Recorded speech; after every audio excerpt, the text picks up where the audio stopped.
নমস্কার, দোতরা জগতে স্বাগত। এখনও পর্যন্ত যারা আমাদের চ্যানেলটি সাবস্ক্রাইব করেনি অবশ্যই করে সাবস্ক্রাইব করে নেবেন এবং বেল আইকন অবশ্যই করে দেওয়া হবে যাতে করে নতুন ভিডিওর ইনফরমেশন আপনারা পান। এবং অবশ্যই অবশ্যই অবশ্যই করে আমাদের চ্যানেলটি সবাইকে ছড়িয়ে দেবেন বা শেয়ার করবেন, যাতে যে সমস্ত মানুষরা লোকসঙ্গীতের সঙ্গে যুক্ত বা লোকবাদ্যযন্ত্রের সঙ্গে যুক্ত তাদের কাছে আমাদের ভিডিও পৌঁছে যাক। তাদের কোনোভাবে হেল্প করতে পারলে আমরা আন্তরিকভাবে খুব খুশি হব। তো আজকের ভিডিওতে একটা মজার বিষয় নিয়ে আলোচনা করবো, সেটা হচ্ছে যে একটা দোতরাতে কতগুলো তার থাকা বাঞ্ছনীয়। প্রথমত বলি, তার কতগুলো থাকবে সেটা নির্ভর করে বাদকের বাজানোর শৈলী এবং তার ব্যবহারের জায়গা বুঝে। এখন এখানে একটা বড় কনফিউশন থাকে, যেটা যে আপনি নতুন, তাহলে আপনার ক্ষেত্রে যারা নতুন দেখছেন, প্রথম দেখছেন বা দোতরা শিখতে যাবেন বলে ঠিক করেছেন বা কিছুদিন বাজাচ্ছেন, এমন ধরনের মানুষের ক্ষেত্রে একটা বড় ধরনের সমস্যা হচ্ছে যে এটা ডিসাইড করা যে সে কি ঠিক বাজাচ্ছে, অর্থাৎ তার কতগুলো তার থাকা দরকার ছিল বা সে কি ভুল বাজাচ্ছে না তো কতগুলো নেই। এই প্রশ্নের উত্তরটা আজকে পুরো ভিডিও জুড়ে হবে। এটা আলোচনামূলক ভিডিও এবং আমার মনে হয় বাজানোর থেকে কি বাজাবো সেটা ঠিক করে নেওয়া সবচেয়ে বেশি দরকারি। কারণ আপনি যে ব্লু প্রিন্টটা আপনি আপনার ব্রেনে করবেন, সেই ব্লু প্রিন্ট অনুসারে কিন্তু আপনি এগোবেন সামনের দিকে। প্রথম প্রশ্ন, যে আমাদের কাছে যতগুলো নোটস আছে ততগুলো স্কেল আছে। তার মানে A sharp B, C sharp D, D sharp E, F sharp G, G sharp, এতগুলো স্কেল আমাদের কাছে আছে। এখন আমরা যখন দোতরা প্লে করি তখন আমরা প্রত্যেকে নিজস্ব একটা চুজ স্কেল করে নিই, যে আমরা সিতে বাঁধবো বা ডিতে বাঁধবো বা ইতে বাঁধবো। এখানে অনেকগুলো পেহলু তৈরি হচ্ছে, সেগুলো আপনাদের বুঝতে হবে। যে প্রত্যেকবার আমরা বাঁধবো ওই কথাটা উল্লেখ করি, দোতরা বাদ দিয়ে আদার অনেক বেশিরভাগ ইনস্ট্রুমেন্টের ক্ষেত্রেই কিন্তু এই সুযোগটা থাকে না। সেখানে একটি ইনস্ট্রুমেন্টে একবারই টিউন করার পরে বাকি সব স্কেল সেখানে প্লে করা হয়। অর্থাৎ একবারই আমরা স্ট্রিংটাকে সুরে বাঁধি, বাঁধার পরে সেখানে ডি, এ, জি, এ, বি, সি, ডি সব আমরা একবারে এখানে বাজাতে শুরু করি। দোতরার ক্ষেত্রে সেই সুযোগটা আছে কিনা এটা আমরা জানি না। আমরা বিলিভ করেছি যে কি, যে আমরা দোতরাতে একবার ওপেন টিউন করার পরে কেপু গুজে গুজে বা সুর ভেঙে ভেঙে আমরা স্কেলগুলো চেঞ্জ করি। এটি সম্পূর্ণ ভুল কথা। হ্যাঁ, এবং এই বিষয়ে আমি প্রমাণ সহকারে কথা বলবো, কারণ আমি আপনাকে এখন দুটি স্কেল পাশাপাশি দেখাচ্ছি। ডি স্কেলের জন্য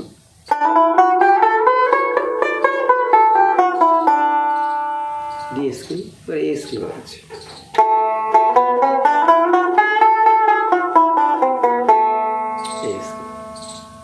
অর্থাৎ একটি দোতরাতে 12টা স্কেলই আছে। তাহলে আমাদের কাছে কি নেই, শুধু জানার মতো সেরকম ইনফরমার নেই এবং সেইগুলোকে প্র্যাকটিস করা নেই। তার মানে আমাদের চাই একটি দোতরা দিয়ে সব স্কেলই প্লে করতে পারি। তাহলে সেটা করতে গেলে আমাদের টিউনটা কী করতে হবে সেটাও আমরা জানি না, কতগুলো তার লাগবে। আমার নিজস্ব ওপিনিয়নে আমার এখন এই দোতরাতে দেখুন 5টি কি আছে, 5টি তার আছে। 5টি তার দিলে মোটামুটি আমার সব স্কেল মোটামুটি কমপ্লিট হবে। 6টি তার হলে একটু বেটার অপশন, মানে আরেকটু সুযোগ পাওয়া যায়। তো আমি নেক্সট আরেকটি দোতরা বানাবো যেটা 6টি তার থাকে। তো 6 তারের দোতরা হলে পারে তার যে কোন স্কেল সে একবার টিউন করে নিয়ে সুর না ভেঙে সে বাজাতে পারে। কিন্তু যেটা হবে না সেটা হচ্ছে যে 6টি স্কেলের ফিঙ্গারিং একরকমের হবে না, অন্তত পক্ষে, বা 12টি স্কেলের ফিঙ্গারিং একরকম হবে না, পুরো 12টা আলাদা আলাদা শেপের প্র্যাকটিস হবে। এই যা ধৈর্য সহকারে করা এবং তাকে জানা এবং তাকে জানানোর জন্য ভালো গুরু প্রত্যেকটার অভাব। এইবার আমাদের কাছে প্রচলিত কি আছে, একটি মাত্র শেপ সবচেয়ে বেশি প্রচলিত, সেটা হচ্ছে এই।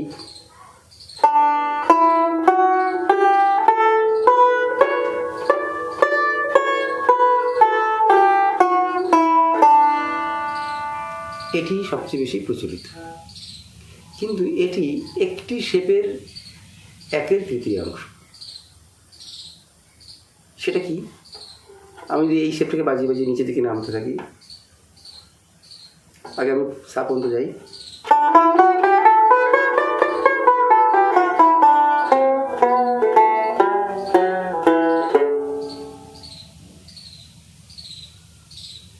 অর্থাৎ আমি এইভাবে 2 পর্যন্ত আসতে পারি, 5 নম্বর স্ট্রিং পর্যন্ত আসতে পারি।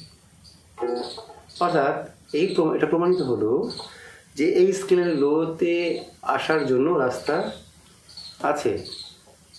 তার মানে এতগুলো স্ট্রিং এক্সট্রা পিছন দিকে লাগানো যাচ্ছে। তাহলে এই স্ট্রিংয়ের ক্ষেত্রেও তো এটা ভিন্ন ভিন্ন নোটে টিউন করা যাচ্ছে।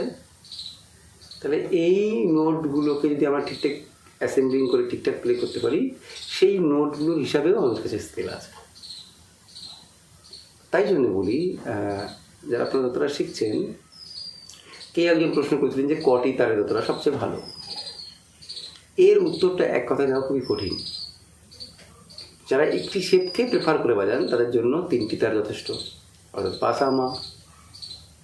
এখন এর থেকে যারা বেশি সুবিধা চান যে পাসামাকে একটু ভালো ফ্রিকোয়েন্সিতে বাজাবো, অর্থাৎ সা যুগল লাগিয়ে দাও, তাহলে পাসামা মানে পা সা সা মা, অর্থাৎ সা যুগল একসঙ্গে বাজছে 2টি সা। তারও কিছু লিমিটেশন আছে। যুগল দিয়ে আপনি স্লাইডিং করতে গিয়ে খুব সমস্যা পড়বেন, সেক্ষেত্রে ডট বাজাতে হবে। আচ্ছা, যখন দ্বিতীয় শেপে আসলো পাসামা নি, তারও কিছু লিমিটেশন আছে। তখন যুগলের জায়গাটাও চেঞ্জ হতে পারে, বা যুগল না লাগানোটাই বেশি গুরুত্বপূর্ণ হবে। তো ফলে ওভারঅল 6টি তারের দোতারা সব থেকে সুবিধা প্রদান করে। এইবার নির্ভর করে আপনার শিক্ষার উপর কতটা আপনি তাকে অ্যাচিভ করেছেন এবং কোন পাশে ব্যবহার করছেন, কোন পারপাসে ব্যবহার করছেন। যদি আপনি লোকসঙ্গীত, যদি একটা ছেলে হন, আচ্ছা একটা প্রসঙ্গ আরও ছিল যে তার উত্তরে যদি দেবো যে প্রত্যেকটা লোকের জন্য কি আলাদা আলাদা দোতারা মানে ইনস্ট্রুমেন্ট বানানো হয়, মানে প্রত্যেকটা স্কেলের জন্য। আপনি এর উত্তর দিতে গেলে আমাকে দুটো কথা বলতে হবে যে ধরুন আমি আপনার কাছে যাচ্ছি বা আপনি আমার কাছে যাচ্ছেন, ফলাফল একই। অর্থাৎ আমি আপনার দিকে ছুটতে ছুটতে চলে গেলাম, অর্থাৎ আপনার কাছে পৌঁছে গেলাম, মানে ডিস্টেন্স কমে আসলো। আপনি আমার দিকে ছুটতে ছুটতে চলে এলেন, ডিস্টেন্স কমে গেল। যদি এইটা তৈরি হয়, আমাদের ইনস্ট্রুমেন্টের ক্ষেত্রে এই একই উদাহরণ আমরা ব্যবহার করতে পারি, তাহলে যেটা দাঁড়াবে স্ট্রিং সংখ্যা বাড়িয়ে আমি যে সমস্যার সমাধান একটি 22 ইঞ্চি দোতারাতে করতে পারবো। যদি 22 ইঞ্চি দোতারাতে আমার 6টা স্ট্রিং থাকে, আমি বিভিন্ন স্কেলের ওপেন পে পাবো, একটা রাস্তা আছে। তাহলে আমাকে কী করতে হবে, অনেকগুলো ফিঙ্গারিং শিখতে হবে একই দোতারার মধ্যে। অথবা আমি কি একটি ফিঙ্গারিং জানি, মানে একটি শেপই জানি, তাহলে আমাকে দোতারাকে সাইজে ছোটো বড়ো করে নিতে হবে, মানে তার ফ্রিকোয়েন্সি কমিয়ে বাড়িয়ে নিতে হবে। কারণ প্রত্যেকটা সাইজের মধ্যে একটা ফ্রিকোয়েন্সির ওঠানামার একটা ক্ষমতা রেশিও থাকে। তাহলে আমার কাছে 2টি রাস্তা খোলা। প্রথম রাস্তা হচ্ছে আমাকে একটি দোতারা দিয়েই সব স্কেল বাজানো, তার ব্যবস্থা করা, অর্থাৎ তাকে আমাকে প্রচুর শিখতে হবে, প্রচুর জানতে হবে, সব স্কেল সম্পর্কে আমাকে ওয়াকিবহাল হতে হবে এবং তাকে একই দোতারার মধ্যে ইনস্টল করতে হবে। অর্থাৎ একই দোতারার মধ্যে সেই প্রত্যেকটা স্কেল সম্পর্কে আমাকে ভালোভাবে তাকে রপ্ত করতে হবে। এটা প্রথম অংশ না, এখানে অনেক মেহনত আছে, মানে একটু খাটনি আছে, শেখার জন্য অনেক সময় আছে, ভালো গুরুর দরকার আছে প্রকৃতপক্ষে শেখা। আর দ্বিতীয় রাস্তা আছে যে আমাকে একটি শেপ আমি বাজাতে পারি, সেই শেপকে বিভিন্ন সাইজে কনভার্ট করে তার টোনাল কোয়ালিটি চেঞ্জ করা। তার মানে 2 রাস্তার ফলাফল এক, কিন্তু প্রথম রাস্তার প্রায়োরিটি বেশি, কেন আমার জানার জায়গাটা অনেক বেশি ওয়াইড। আমি একটা উদাহরণ সবসময় দিয়ে রাখি, আপনি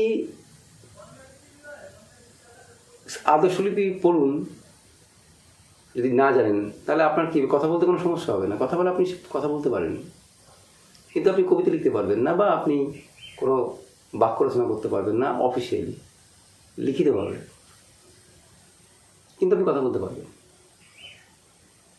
কিন্তু আপনি যদি আদর্শলিপি জানেন তাহলে আপনি বাক্য রচনা করতে পারবেন, তাকে কাটাছেড়াও করতে পারবেন। তার মানে শেখা এবং না শেখার মধ্যে এতটুকু পার্থক্য।